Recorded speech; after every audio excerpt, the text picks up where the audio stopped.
اور حضرت عبداللہ بن عمر بن عاص سے ایک روایت سن لیجئے، ان رسول اللہ صلی اللہ علیہ وآلہ وسلم قال الصیام والقرآن یشفعان للعبد، روزہ بھی اور قرآن بھی بندے کے لیے شفاعت کریں گے۔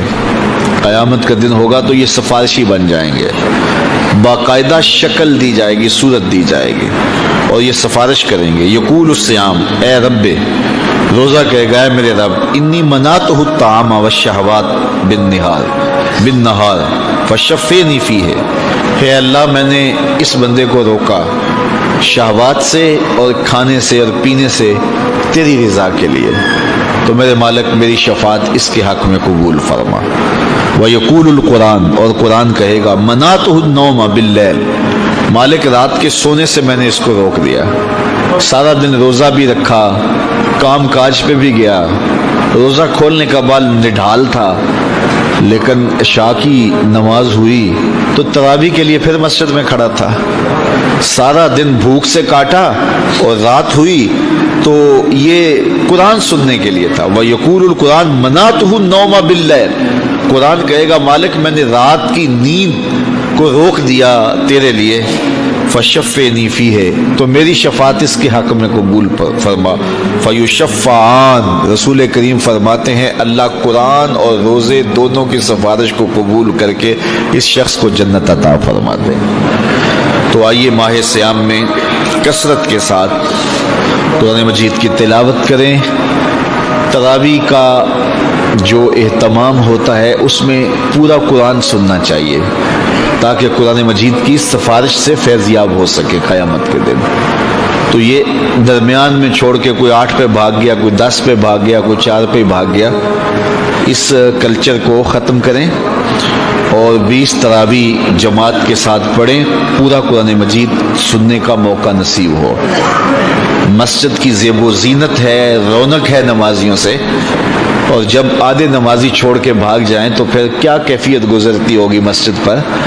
تو اس لیے اس پہ غور کریں اور 20 تراویح پڑھ کے اس کی لذت لیں اور پورا قرآن مجید ایک جگہ پہ ہی سماعت کریں۔ حضرت ابو ہریرہ رضی اللہ تعالیٰ عنہ سے مروی حضور کا یہ فرمان بھی سنیے جو صحیح بخاری مسلم میں ہے، من صام رمضان ایمانا و احتسابا غفر له ما تقدم من ذنبہ، جو محاسبہ نفس کے ساتھ اور ایمان کے ساتھ روزے رکھتا ہے اللہ تعالیٰ اس کے پچھلے سارے گناہ معاف فرما، اس کے دامن پہ گناہ کا ایک دھبا بھی باقی نہیں رہتا۔ یہ کرم نوازیاں ہیں۔ حضور علیہ السلام ماہ صیام سے قبل خطبہ دیا کرتے تھے صحابہ کو، اور ماہ صیام کا استقبالیہ خطبہ دے کے ان کو ماہ صیام کو کیسے گزارنا ہے اس کی تعلیم دیا کرتے تھے۔ آج یہ خطبہ جو حضور نے ارشاد فرمایا وہ آپ کے سامنے رکھوں۔ حضور نے ارشاد فرمایا، لوگو تمہارے اوپر ایک مہینہ جلوہ فراز ہو رہا ہے جو بہت بڑا مہینہ ہے، بڑا عظیم مہینہ ہے، جو مبارک مہینہ ہے، وہ ایسا مہینہ ہے جس کے دامن میں ایک رات ایسی ہے جو 1000 مہینے سے بہتر ہے۔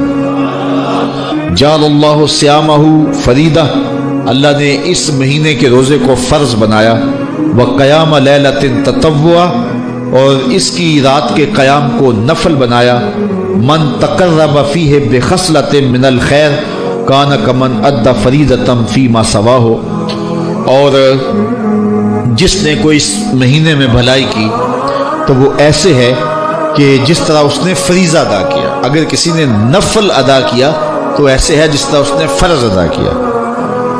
ومن ادى فریضۃ فیہ کان کمن ادى 70 فریضۃ فیما سواہ، اور جس نے اس مہینے میں ایک فرض ادا کیا اللہ تعالیٰ اس کو 70 فرضوں کا ثواب عطا، وہ ایسا ہے جس طرح اس نے 70 فرائض ادا کیے۔ وہو شہر الصبر، وہ صبر کا مہینہ ہے۔ والصبر ثوابہ الجنہ، اور صبر کا ثواب جنت ہے۔ وشہر المواسات، ایک دوسرے سے پیار کرنے کا، ہمدردی کرنے کا مہینہ ہے، دکھ بانٹنے کا مہینہ ہے، لوگوں سے محبت کرنے کا مہینہ ہے۔ وشہر یزاد فیہ رزق المومن، یہ وہ بابرکت مہینہ ہے جس میں مومن کا رزق بڑھا دیا جاتا ہے۔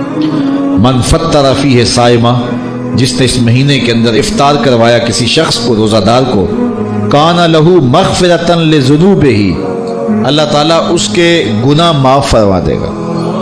اور اس کو جہنم کی آگ سے آزاد کر دے.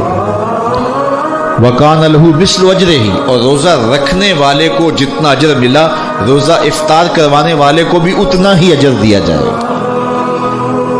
من غیر ان ينتقص من اجرہ شیئا، روزہ رکھنے والے کے اجر میں کسی کمی کے بغیر، اس کے اجر میں بھی کوئی کمی نہیں ہوگی، اور روزہ افطار کرانے والوں کو بھی پورا پورا اجر دے دیا جائے.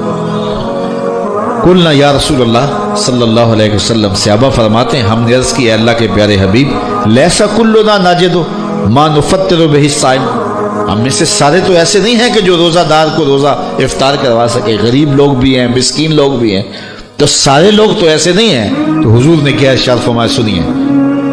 فقال رسول اللہ صلی اللہ علیہ وسلم یؤت اللہ ھذا الثواب، اللہ تعالیٰ یہ روزہ افطار کروانے کا ثواب عطا کرتا ہے من فطر صائما، جو کسی کو افطار کروائے علی مذقۃ لبن، دودھ کے ایک گھونٹ سے، او تمرۃ، یا ایک کھجور سے، او شربۃ من ماء، یا پانی کے ایک گھونٹ سے.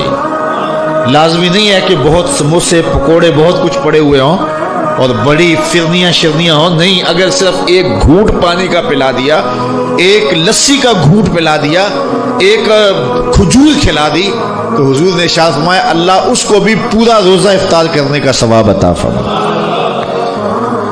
اور آگے فرمایا واشبع صائمن، اور جس نے شراب ہو کے کھلایا، اس کو صحیح پوری فل افطاری کروائی، تو اس کا اجر کیا، سقاہ اللہ من حوضی شربتا لا یظمأ حتی یدخل الجنہ، حضور فرمایا اللہ اس کو حوض کوثر سے جام پلائے گا یہاں تک کہ وہ جنت میں داخل ہو جائے گا، اور جنت میں داخل ہونے تک 50,000 سال کا دن ہوگا، اس کو دوبارہ پیاس بھی نہیں لگے گی. جب جام کوثر مل گیا، جس نے ایک گھونٹ میں پی لیا، اس کو پھر پورا حشر کا دن پیاس نہیں لگے گی. وَهُوَ شَهْرٌ أَوَّلُهُ رَحْمَةٌ، فرمایا یہ وہ مہینہ ہے جس کا پہلا عشرہ رحمت ہے. وَأَوْسَطُهُ مَغْفِرَةٌ، اور جس کا درمیان والا حصہ مغفرت ہے. وَآخِرُهُ عِتْقٌ مِّنَ النَّارِ، اور آخری عشرہ جہنم سے آزادی کا پروانہ ہے. اور آگے ارشاد فرمایا وَمَنْ خَفَّفَ عَنْ مَمْلُوكِهِ فِيهِ، جس نے اپنے مزدور کو، اپنے غلام کو، اپنے ملازم کو، اپنے ماتحت کو نرمی کی، اس سے تھوڑا کام لیا، غفر اللہ لہ وآتقہ من النار، اللہ اس کے گناہ بھی بخش دے گا اور اس کو جہنم کی آگ سے آزادی بھی عطا فرمائے. تو یہ وہ بابرکت مہینہ ہے جو اللہ کی رحمتوں اور کرم نوازیوں کا نور ہے. حضور علیہ الصلوۃ والسلام نے ارشاد فرمایا لکل شیء زکات وزکات الجسد الصوم، ہر شے کی زکات ہوتی ہے، جسم کی زکات روزہ ہے. تو روزہ جسم کی زکات ہے، باطن کا تزکیہ ہے، من کا چراغاں ہے، نفس کی سرکوبی ہے، شیطان سے بچاؤ کا ذریعہ ہے، اور دوزخ سے ڈھال ہے، اللہ کی رحمتوں کا حقدار کرتا ہے، اور اس کی کرم نوازیاں ہمیں نصیب کرتا ہے. خوش نصیب ہیں وہ لوگ جو ماہ صیام کو پورے خشوع و خضوع سے گزارتے ہیں. اور حضرت عبداللہ بن عمرو بن عاص سے ایک روایت سن لیجئے.